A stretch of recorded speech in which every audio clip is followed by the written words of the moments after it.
जय गुरुदेव, जय गायत्री माता।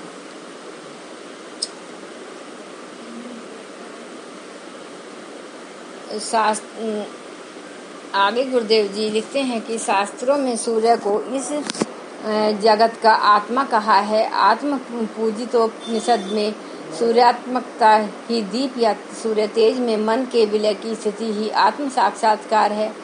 समस्त सूर्यमंडल एक प्रकार से सूर्य की प्रकाश तरंगों का विद्युत सागर है।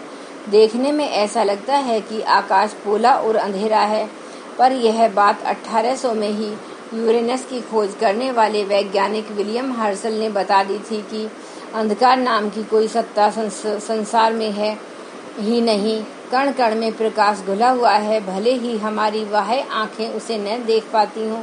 अंधेरे में फोटो फिल्में धोने का आविष्कार इसी वैज्ञानिक सिद्धांत पर आधारित है।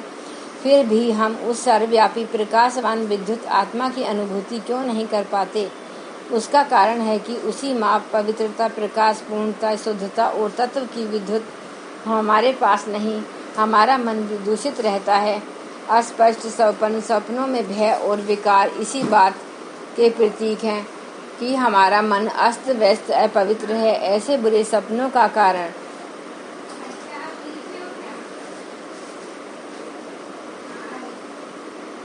हमारे अज्ञान और पाप मन के कारण दुस्वप्न आते हैं। उनके परिहार का कारण बताते हुए ऋषि लिखते हैं कि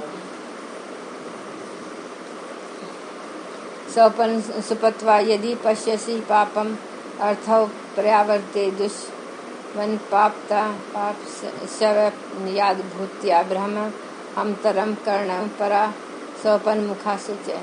अर्थात यदि स्वप्न में बुरे भाव आते हैं तो उन्हें अज्ञान, पाप और आपत्ति सूचक समझकर उनके परिष्कार के लिए ब्रह्म की उपासना करनी चाहिए, जिससे मन के अंदर सतोगुण की वृद्धि होकर अच्छे स्वप्न दिखाई देने लगे और आत्मा की अनुभूति होने लगे। ऊपर दी शास्त्रीय व्याख्याएं अब वैज्ञानिक सत्यता की ओर अग्रसर हो रही हैं। इसलिए आत्मा की शोध, स्वप्न, परिष्कार और विकास के विज्ञान की संभावना भी बढ़ रही है।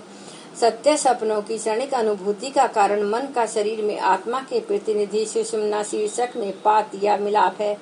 जागृत अवस्था में शरीर और मन का नियंत्रण मस्तिष्क में होता है।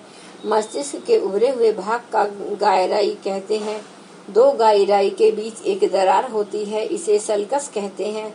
मस्तिष्क के बीच में एक बड़ा गहरा सल्कस होता है, इसे केंद्रीय कहते हैं। इसी के सामने गालरस में सारे शरीर को आज्ञा देने वाले कोष होते हैं।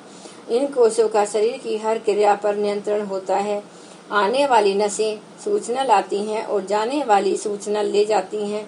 जटिल से जटिल समस्या यह कोष ही सुलझाते हैं, किंतु जब मनुष्य सो जाता है तब सुषुम्ना के अंदर का ग्रे मैटर मस्तिष्क जैसे कार्य करने लगता है। उस समय मस्तिष्क को इन सूचनाओं से अवगत रहना आवश्यक नहीं। उदाहरण के लिए, सोते हुए मनुष्य के शरीर पर मक्खी बैठे तो हाथ उसे हटा देंगे, पर जागने पर मस्तिष्क का उसके ज्ञान नहीं होगा, क्योंकि यह कार्य सुषुम्ना ने किया।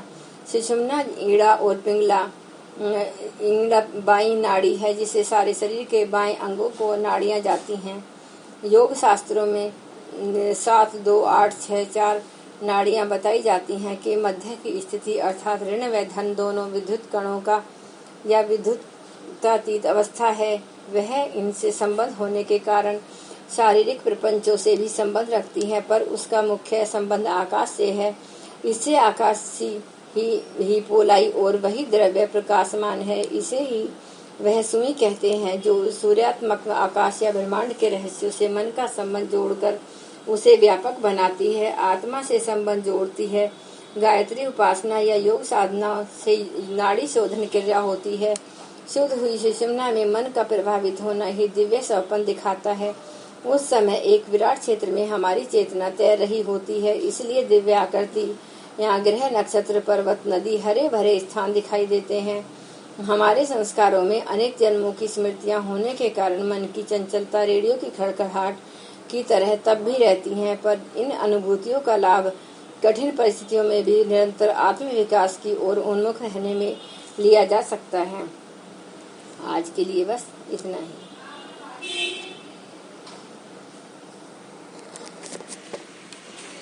सभी श्रोतागणों को धन्यवाद। एक बार गायत्री मंत्र का उच्चारण करते हैं।